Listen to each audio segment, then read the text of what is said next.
బనకచెర్ల ఇప్పుడు పోలవరం బాబు గారిదే, బనకచెర్ల బాబు గారిదే అని చెప్పేటటువంటి ప్రయత్నం. పోలవరం రాజశేఖర రెడ్డి టైంలో ప్రారంభమైంది.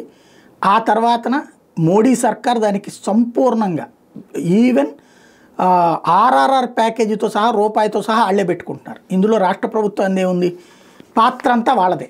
వాళ్ళు ఇవ్వనప్పుడు ఆగింది, ఇస్తానన్నప్పుడు కొనసాగుతుంది. కానీ ఇచ్చినప్పుడేమో బాబుగారి గొప్పతనం, ఇవ్వకపోతేనేమో కేంద్ర ప్రభుత్వం తప్పిదం అన్నటువంటి కోణంలోనే వార్తలు రాసుకొస్తారు. మనకు చదువుకున్నటువంటి సొంటలు, చదువుకున్న మూర్ఖులు దాన్ని సమర్థించేటటువంటి రూట్లోనే ఉంటుంది.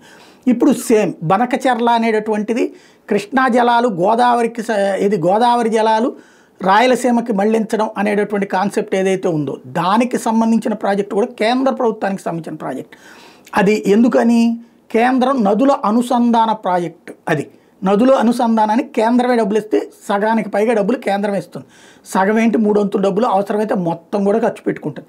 జస్ట్ మనకున్నటువంటి సాగునీటి హక్కులకి సంబంధించి మనం మాట్లాడకుండా కూర్చుంటే వాళ్ళు కావాల్సింది తీసుకుని మిగతాది మనకు కావాల్సింది కొంత ఉంచేసి మిగతాది వాళ్ళు ఇతర రాష్ట్రాలకి మళ్ళిస్తారు. అదే ప్రాజెక్టుకి సంబంధించినటువంటి మేజర్. ఇప్పుడు దాంట్లో చంద్రబాబు గారు దావోస్ నుంచి వస్తారు, ఢిల్లీలో ఆగిపోయి బనకచెర్ల గురించి మాట్లాడొస్తారు. ఈ ప్రాజెక్ట్ అంచనా 80,000 కోట్లు అయితే ఇందులో సగం కేంద్రం భరిస్తే మిగతాది ఇతర మార్గాల్లో సేకరించవచ్చు అని చెప్తున్నారు అన్నటువంటి కోణం రాసుకొచ్చారు. అదేదో కేంద్ర ప్రభుత్వం ఇచ్చేటటువంటి డబ్బులతో ప్రారంభమయ్యే పథకం రాష్ట్రం ఏదో చేస్తుంది అన్నటువంటి బిల్డప్ చేసేటటువంటి ప్రయత్నం.